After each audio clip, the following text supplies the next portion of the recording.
मुझे सुनाई नहीं दे रहा, सुनाई नहीं दे रहा मुझे कुछ भी। मुझे स्टॉप को ऑन करके इसमें क्या होगा, मुझे कैसे पता चलेगा कि मेरी आवाज़ पहुंच रही है? Hello Christopher, hello Christophe, yeah. So can we start now? Yes, we can. All good. Okay, that's good. Hello everyone. I'm Gaurav Sharma. I will be your host for this webinar. This webinar is a part of First Green webinar series and sponsored by First Solar Power India Private Limited. As you all know, market identify First Solar Power India as best thin film module manufacturer in the world. They have over 8 gigawatt of installation globally. Now, before I introduce you all with the topic and our speakers, let me present my bundle of thanks for the huge appreciation for our previous webinars. Now, let me introduce you with the topic O&M of solar power projects. One may feel that there is no moving part in the solar PV plant and PV modules just need to be cleaned up. What else could be the major O&M requirement? Up to some extent, it is true even. But when you want to operate your plant beyond the guarantees and warranties, when you want to get maximum from your plant, it becomes extremely important to precisely strategize the O&M of your plant. In this webinar, we will discuss strategies to build O&M plan, global best practices of O&M, and some deeper technical aspects of this. To share this knowledge, we have two dynamic personalities of solar industry.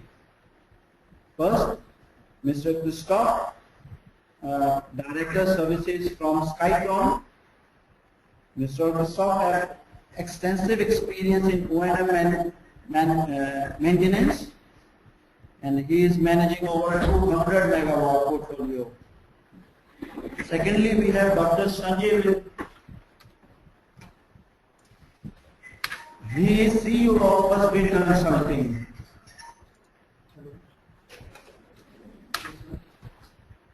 Now, before I call Mr. Christoph on here, I would like to make some announcements regarding this webinar. The copy of presentations and webinar video shall be available on First Green website, and direct download link shall be shared with all the participants through registered emails. You can also ask your queries through written communication. There is a window of chat here. You can see where I'm pointing, and you can type your message here and send that to the online. We will also upload replies to your queries on our website. So now, not taking much time, I would like to call Mr. Christoph online and request Mr. Sheelam to make him as a presenter.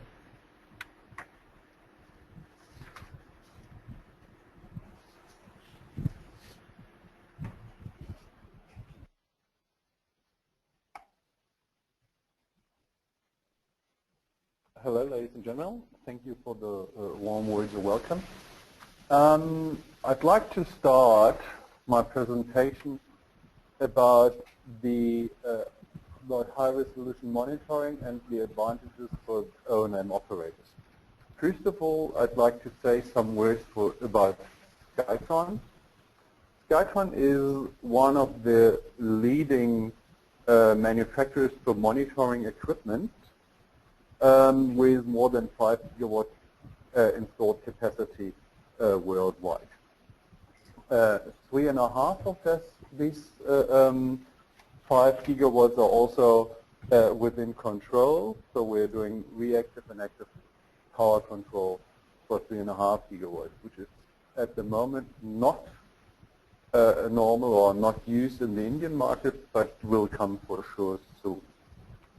Due to the fact that our customers are, on one hand, O&M operators, on the other hand, investors, we have a fairly good overview about what is going on different contracts and see pitfalls where O&M companies struggle or where avoidable disputes between investors and the O&M contractor came up.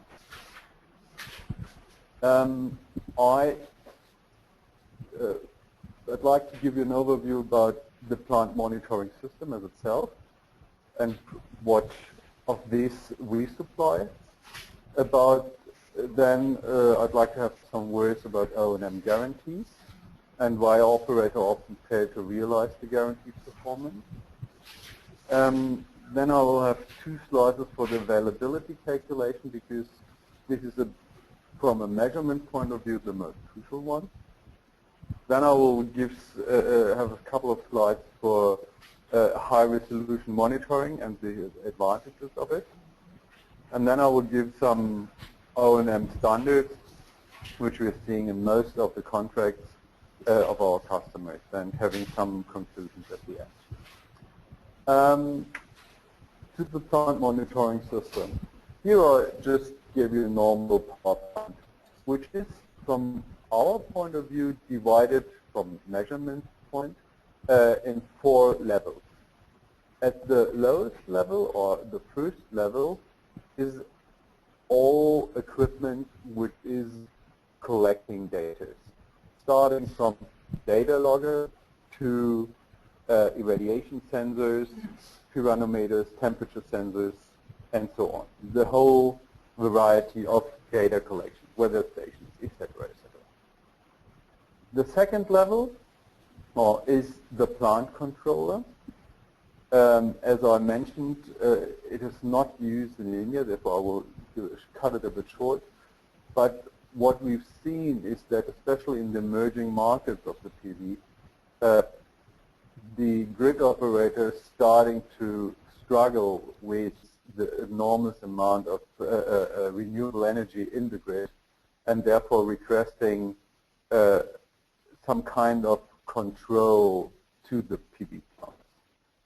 Germany has it already since a couple of years, but also additional other countries like France, Romania, and further European countries. England will come soon. In Japan, we've seen that first grid operators stop further PV installation because they can't handle the energy in the grid. Third level is any form of SCADA platform, including control room. And the last level is O&M services, which is used to keep the performance of the park running. To the monitoring system. We supply, and I think all the other major suppliers for measurement equipment has more or less the same portfolio. Pyranometers, weather stations, sensors, radiation sensors, as well as intelligent combiner boxes. The point is, on intelligent combiner boxes, to have a high precision in the measurement over the full temperature range. Therefore, we could gain half a percentage of tolerances, which leads us to the luxury of finding broken modules in the field with a monitoring system, so we don't have to run with the measurement equipment in the field and there trying to find the modules. Also, high resolution means 100 millisecond samples and then 1 minute mean values. all measurement equipment should be soil and sand resistant because normally PV plants are most comfortable areas. It's mostly sandy or sunny or desert or close to the sea or something like this. So therefore, advanced or good equipment should be should cope with such areas. Therefore, also robust industry standard components should be taken. Benefits of there is reduced downtime due to fault detections, a significant reduction of yield losses over the plant lifetime, flexible sourcing for the equipment, so different manufacturers could be used, and it's reliable and lasting, even in harsh outdoor environments. To the controller, I already said some words, so therefore I keep this close. It is sooner or later all larger markets will have the requirement of a controller for active and reactive power, as well as secondary frequency control or voltage stabilization. There's a couple of things what PV plants can do for the grid. To the SCADA platform, the PV Guard, which is our SCADA platform, is industrial leading. Depending on which statistics you're taking, we are either the biggest or the second biggest independent supplier for monitoring equipment. It gives an efficient control room, gives smart and reliable alarms because you can manage them by yourself. So only the O&M operator knows the plant, knows where it's partial shadowing, can create or can adjust the alarm system to the park to avoid fail alarms or wrong alarms, because if you've got heaps of wrong alarms, you oversee the real one, which is as pitfall or as pity as it would not to see them. And we supply high-resolution historic data for any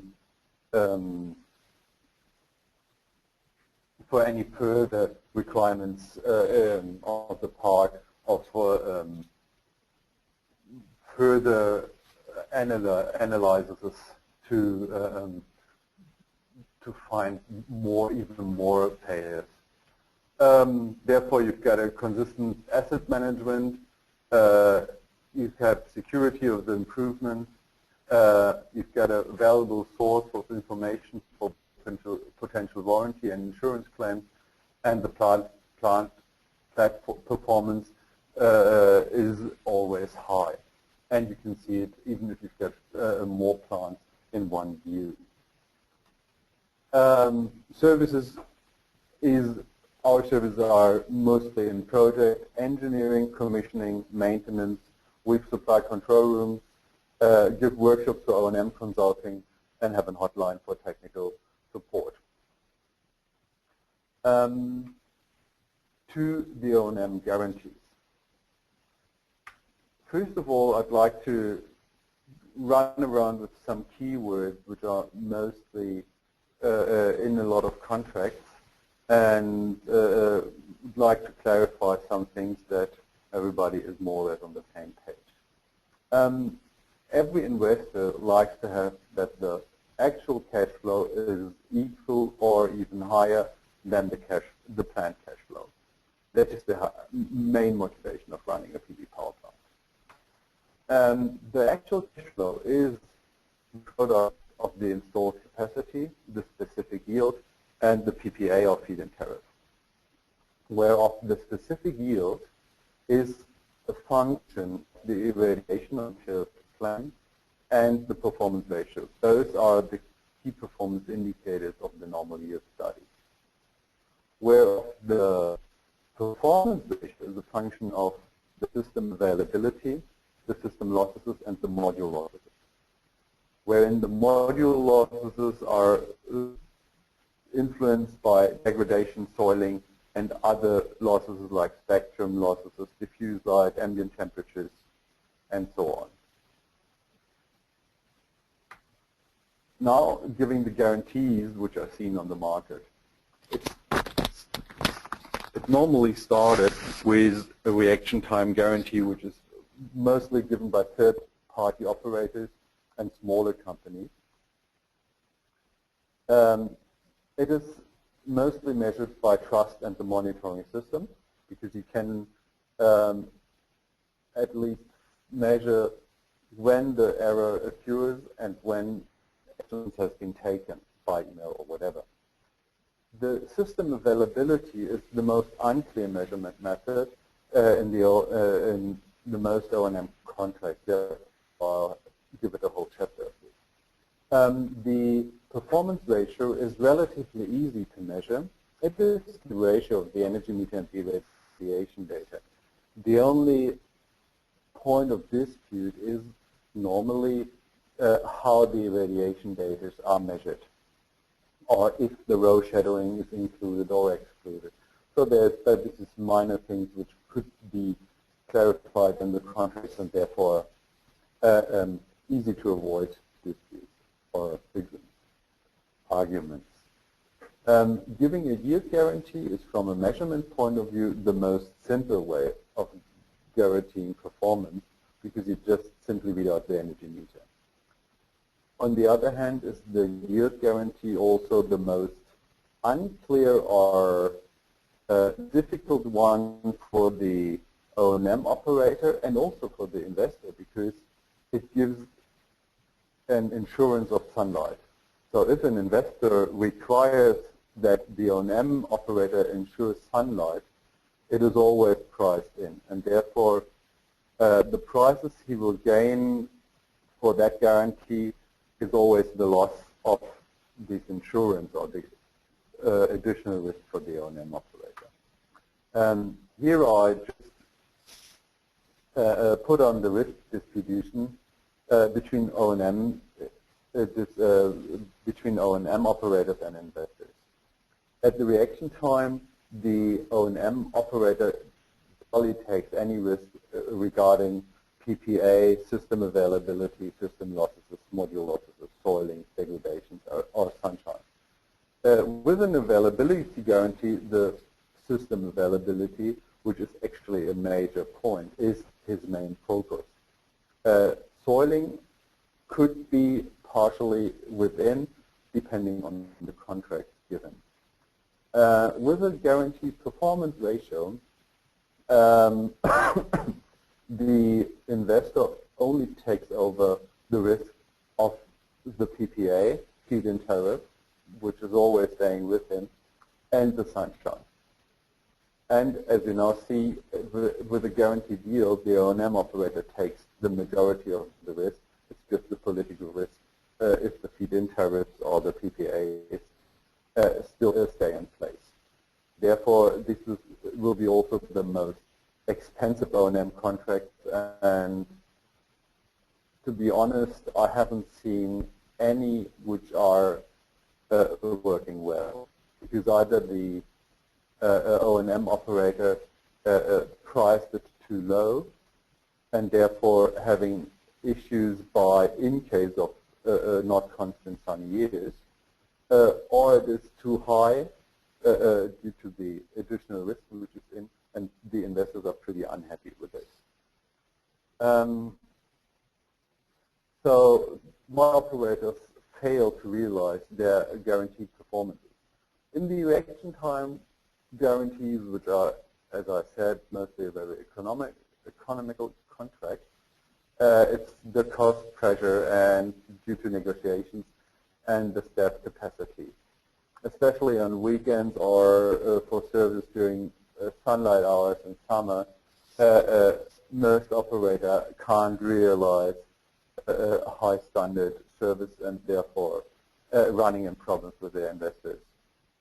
The availability guarantee has the disadvantage, or operators have problems in availability guarantees if they use inefficient monitoring system which would prevent them for early fault detection, as well as lower performances which are not too easy to detect, especially if the monitoring system is not good enough.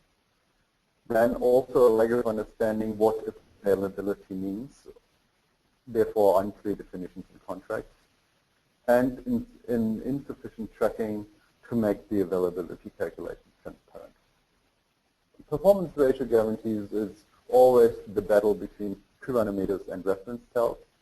The performance ratio calculation has up to 3% differences depending on the radiation measurement. Normally a reference cell is closer to the module because it uses the same technology and therefore it is more comparable. The pyranometer is more exact and also measure a higher irradiation than the reference cell. So by using pyranometers for the PR calculation, the PR is always a bit lower than by using reference cells. Another point of struggling for O&M operators is the neglections of annual degradation in yield studies, which is untrue. All systems will degrade over a certain period of time, and that should be also mentioned in the yield studies and in the financial model.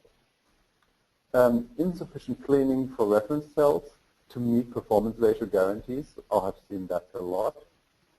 And the absence of snow coverage during negotiation phase. Well, this is a point which may not appear in India, but especially in Germany or the northern American countries like Canada and the US, there is heavy snowfall and therefore how to deal with snow during for the O&M contracts. And the underestimation of module cleaning costs.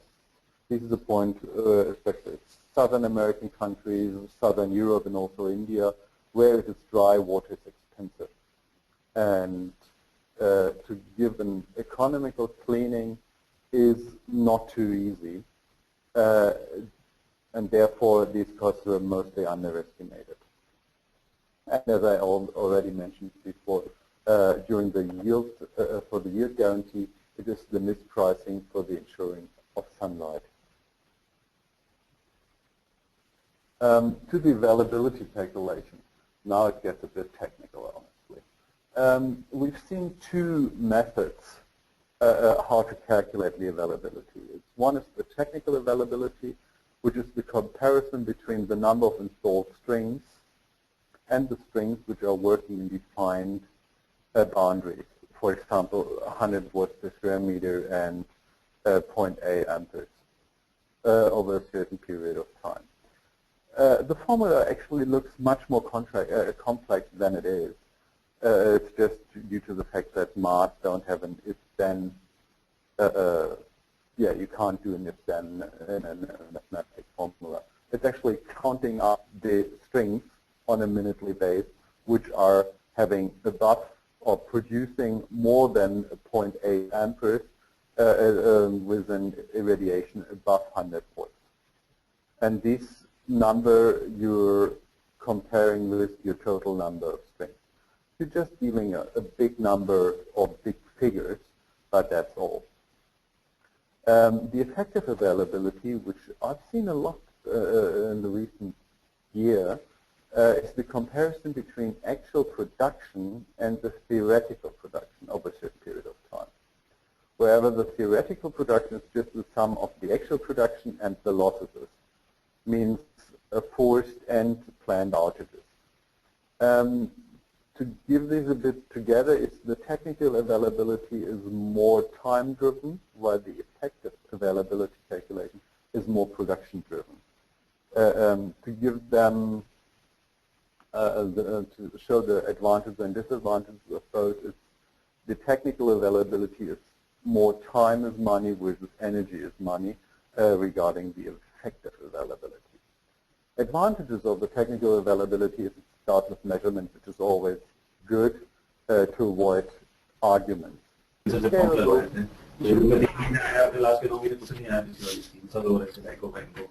when I started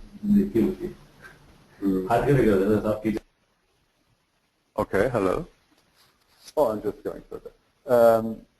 It is scalable to combiner boxes as well as inverter or to the inverter level, and it's flexible in time setting. You can have it for a month, a week, a day, or a year. The disadvantage is you need an advanced monitoring system. Seasonal influences are unvalued, which is nice for the O&M operator, but a bit unfortunate for the investor because January and August are treated equally, and you're playing big numbers if you've got larger parts. On the effective availability is the advantage that its seasonal influences are valued.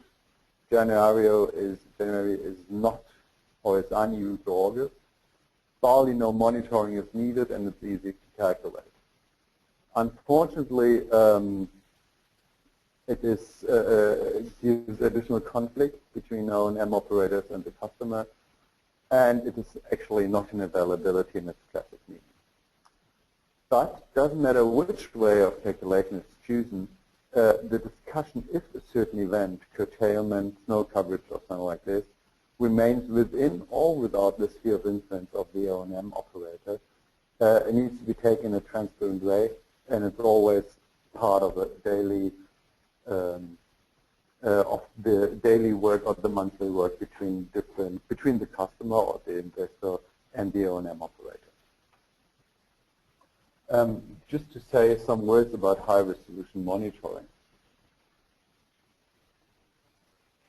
Only with high-resolution monitoring it is possible to see modules or broken modules within a string.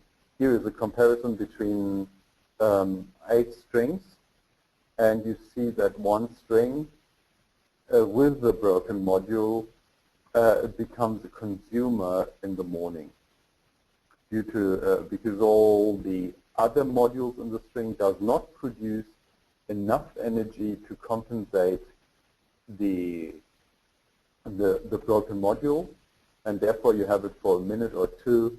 The module is a consumer and it's therefore easy to detect. Here you see at the end of the day the whole string is around about 15% underperforming to the others. Additionally, to the strings, we also did the comparison, or we did actually a model for how big are the losses on certain events. For example, we took a 51 megawatt plant which is located in South Europe. It has 75 central inverters and around about 10,000 strings. It's a bit below, it's 9,800 something, with a specific yield of 1,400 kilowatt hours per kilowatt peak, which is, I think, also very suitable for India.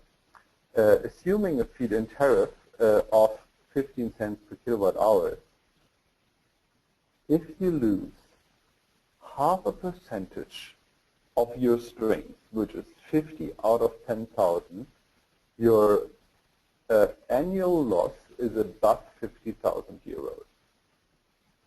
This is something where you really should think about how big are my losses if I don't have string monitoring and there are strings undetected or broken strings undetected due to zone monitoring or high tolerances in the measurement equipment. Therefore, high-resolution monitoring mostly pays off due to the losses which will be avoided over the period of time.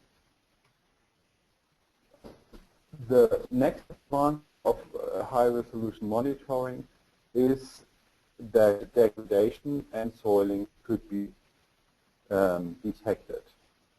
With the monitoring system, which has a measurement tolerance of 0.5% over the whole temperature range. The temperature range here is important because most of the Hall sensors, for example, have a larger tolerances in warm conditions, and it does not count anything if the measurement tolerance of a sensor is fine with 15 degrees because in their operation range. It is above 25, it's mostly 30 to 50 degrees. And therefore, even in this time, must be the tolerance low to detect broken modules, or even the string, as I mentioned, with 15% differences on the string level. And if you then only measure the combiner box, then you've got about 200-something strings at the inverter level. And out of 200 strings, finding off one string, which is 15% less than the others, will be not be detectable. If you have such a high resolution monitoring or low tolerances, you can apply a self-learning algorithm which compares the same string at this, or the performance of a string with the performance of the same string to a previous time in the same ambient conditions, and therefore could detect if the string has degraded on a certain percentage. Therefore, the initial degradation of the module could be given within a year, or let's say 18 months, 12 to 18 months. You have a rising accuracy because of the self-learning algorithm, which ends up at 99.5% of its accuracy. And therefore, the annual rate of degradation could be calculated. Which leads you to the luxury position that you can have a module warranty claim plan. Here you see on the right-hand side that the degradation or the module supplier has an industrial standard, which is like 10% within the first 10 years and further 10%, so 80% from year 10 to year 20 or 25. Within, I think, 2011 or 12, or yeah, most of the first-tier module supplier brought in a linear power guarantee, starting as 98, 97, and then going down to the 20% degradation in a linear form. So, and our graph here, or our park actually, because it's a real example, is now in year 3 and has already degraded by 4%. Therefore, it is still within the guarantees given by the, or warranties given by the module supplier. But it is very clear that either in year 7 or at least in year 9, depending which warranty was given by the module supplier, the part will leave or will underproduce or will go under the guarantees, and therefore the operator or the investor should be prepared and start the claim, the warranty claim. As well as you can, the module PID regeneration could be detected. So if you had a PID in your park and you did counteractions like negatively earthing or something like this, we can also detect if the park has regenerated as promised or as expected. As well as the soiling ratio could be found, and therefore a module cleaning strategy over a long period of time could be established. Coming to our O&M standards and for preventive maintenance. If you look at a normal inverter curve here, it's a 15-minute resolution. The inverter seems to be working more. The red graph is the irradiation, and the green is the AC inverter power. The status information suggests the faultless operations. If you change this operation in a high-resolution minutely monitoring, the inverter shows unstable behavior. It keeps losing its MPP, and it takes some time to recapture it. The risk of the inverter breakdown is detected, and therefore the maintenance could be initiated. this inverter will be, or actually it was repaired even before it breaks down. Especially in remote areas and plants with central inverters, it is very, very useful, or at least it avoids yield losses if the inverters are maintained before they break down, because if normally the inverter breaks down and then you have to call the SMA, Schneider, whoever guys to come, it takes a day or two, full loss of production. Further things are like routine inspections. We suggest it's cleaning of all sensors, the module cleaning of one combiner box, which always should be always the same combiner box. If you don't do a soiling measurement with high monitoring equipment. Furthermore, a monthly visual inspection of 1/12 of the plant. So you can assure that at the end of the year, at least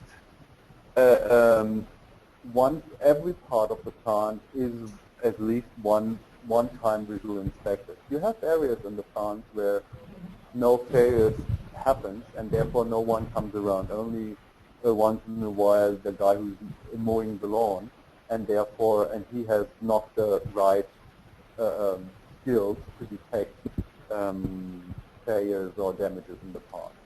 So therefore in the mounting structure, random samples of the nut torch, I would suggest a 10% sample if the 10% is not met. So if the 10% are having, in 10% you have one sample which is not, where the torch has changed, I would blow this up to 50% sample, and even if you find then furthermore than 100%. Underwashing from water should be detected, integrity, rubbish swabs to avoid damages during lawn moving, not only on the mowing equipment, also flying little rocks which could be damage to the module, and module breakage.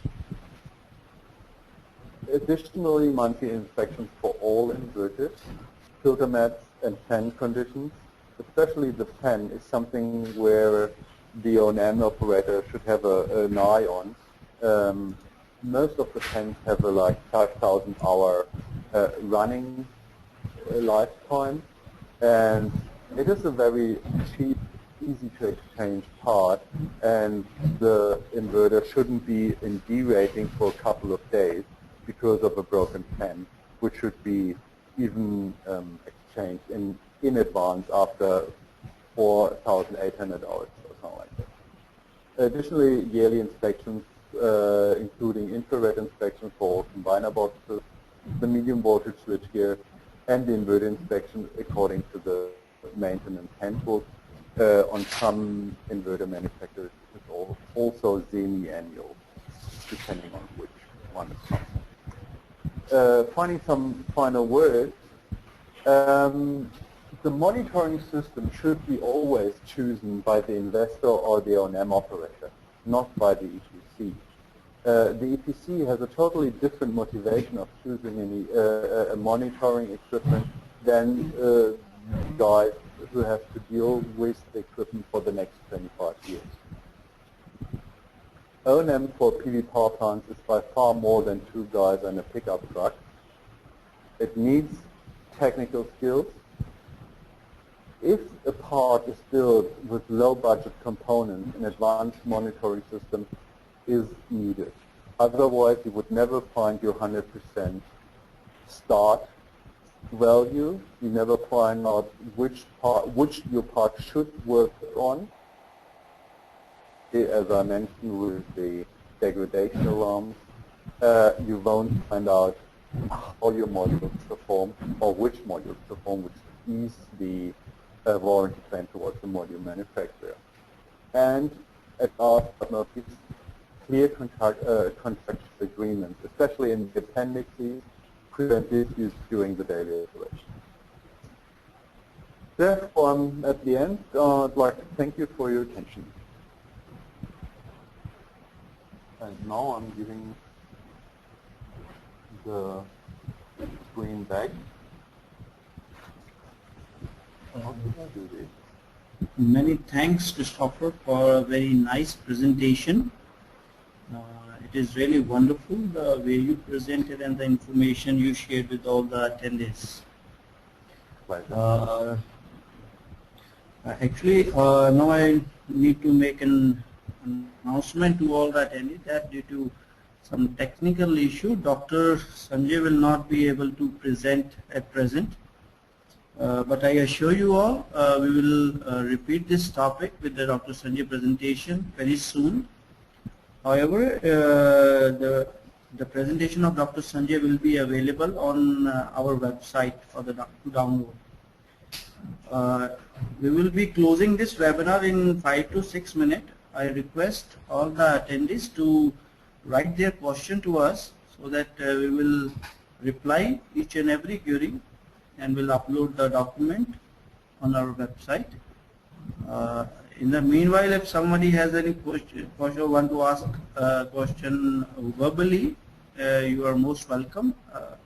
Mr. Christopher will try to answer him. Mike. Christopher? Yes, I'm here. Yeah. We will be, I'm extremely sorry for Dr. Sanjay because due to technical glitch, he is not able to present. So, we will take the question. 3,000 Mama!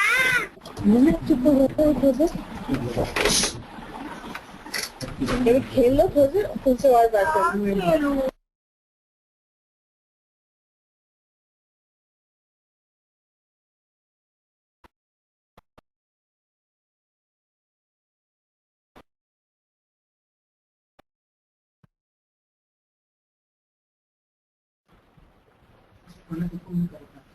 Hello. So I think it will not be a good idea to unmute everyone. So it will be I guess mess. We will take only the written questions, right? So.